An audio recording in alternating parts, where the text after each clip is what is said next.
This is Autoline Daily, the show dedicated to enthusiasts of the global automotive industry.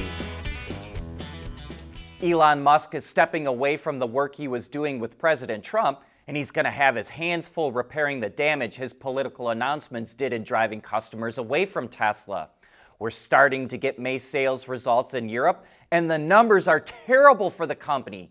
Sales plummeted in France, Sweden, Denmark, Portugal, Spain, and the Netherlands. But there is one bright spot.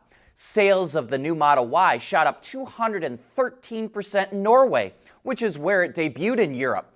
Now we'll have to wait and see if the same thing happens in other countries as the new Model Y becomes available. Reuters reports there's confusion in Tesla's management ranks over whether or not the company is going to make a $25,000 car. Insiders say that Musk canceled the project. But when Reuters previously reported that it was canceled, Musk said Reuters is lying in a post on X. That's when Tesla managers then asked Musk if the project was actually back on again. He told them it was still canceled.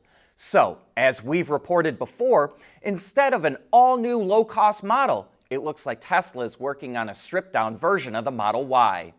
And the reason it looks like Tesla is not doing a new low-cost car is that it's pivoting to robotaxis, where it sees a lot more upside.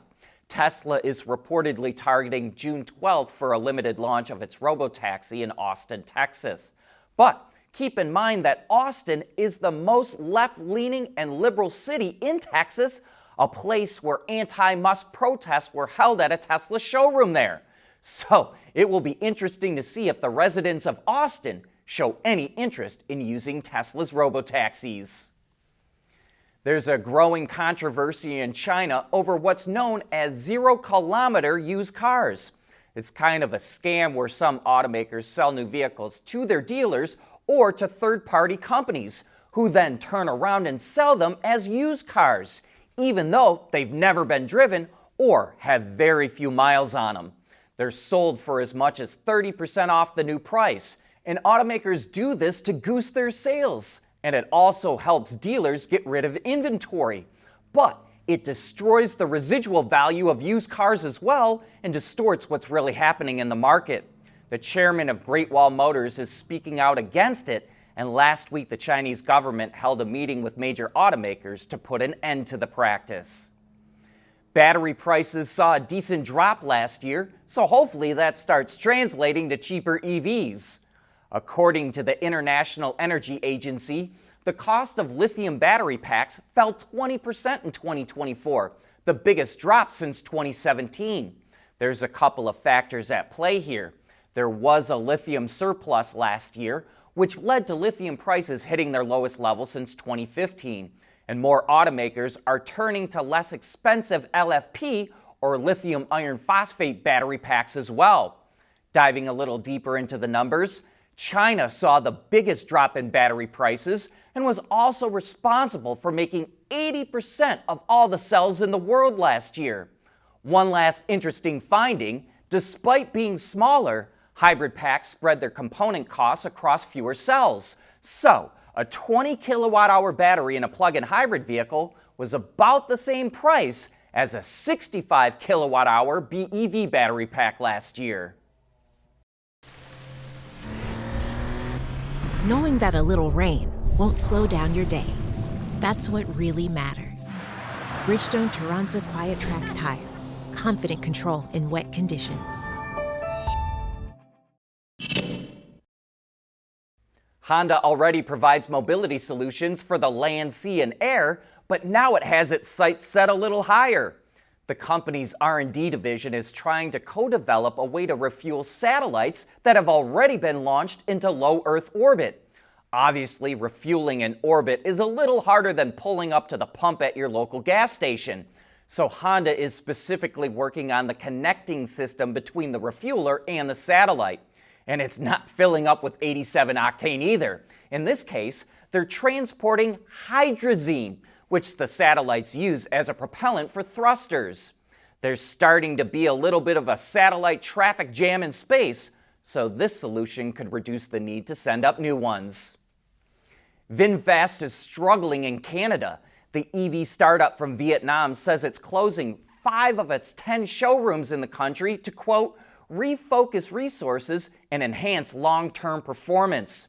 VinFast started selling vehicles in Canada in 2022, and though it doesn't report sales numbers, data from Canada's Incentives for Zero-Emission Vehicles shows that about 2,000 rebates were claimed for its VF8 model last year. The company also sells its VF9 model in Canada, but it didn't qualify for the incentives. Despite closing half of its stores, VinFast says it's committed to selling vehicles in Canada. However, those EV subsidies were phased out at the beginning of the year, which has hurt sales of electrics in Canada even more. As we reported last week, India's auto industry warned production will soon come to a halt because China is restricting supplies of rare earth magnets. And now automakers in the U.S. are raising the same concerns. The Alliance for Automotive Innovation, which represents most major automakers in the U.S., sent a letter to the Trump administration last month warning that production will be impacted by the rare earth shortage. The letter was also signed by MEMA, which represents suppliers in the U.S. Rare earths are used in many components, including motors, power windows, and speakers. China, which controls 90% of global rare earth production, restricted supplies of rare earths in April in retaliation to Trump's tariffs. We've heard that the cost of moving fuel during military operations can be astronomical. So that's why we were interested to see that a division of Mack Trucks was awarded a contract to build 2 hybrid prototypes for the Marine Corps. The hybrid tech used in the medium tactical trucks will not only improve fuel economy and range, but allow for silent operation as well. These trucks are also meant to be a new family of vehicles that can handle many tasks. So they'll come in several variants that have multiple bed lengths and configurations. And we have the results from our latest poll, which was available to our Patreon and YouTube members. We wanted to get your input on battery swapping for EVs and whether it will spread from China to other parts of the world. 55 participated, and simply 24% of you said yes, but 60% said no, and 16% had other opinions. And here's some of what you had to say.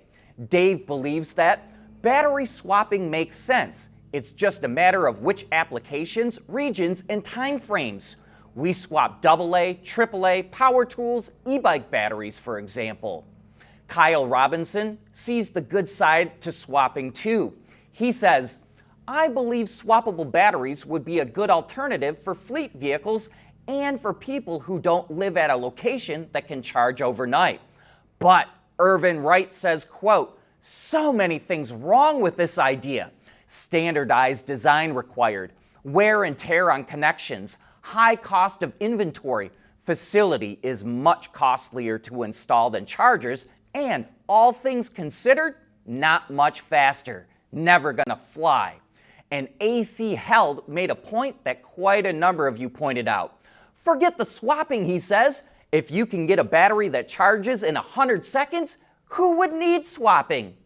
And thanks to all of our members that participated in the poll. We appreciate all of your support and feedback.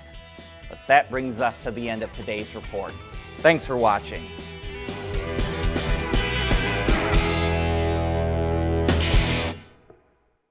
Autoline Daily is brought to you by Bridgestone, solutions for your journey. Intrepid Control Systems, over-the-air engineering boost your game.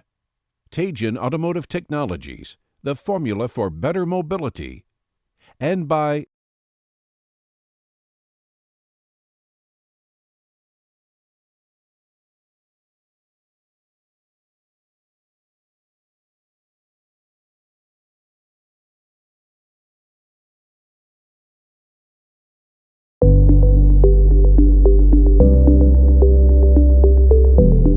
Developing today's vehicles, issues can happen in an instant.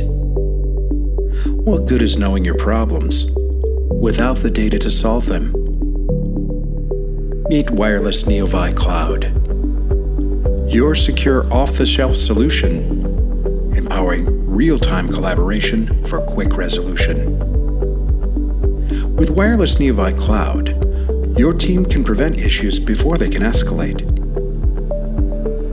Driver communication data and remote diagnostics to analyze and resolve your problems using OTA, allowing your executives oversight throughout the process. Wireless Nearby Cloud, your vehicle update solution in production and on the road. Intrepid Control Systems, driven by your data.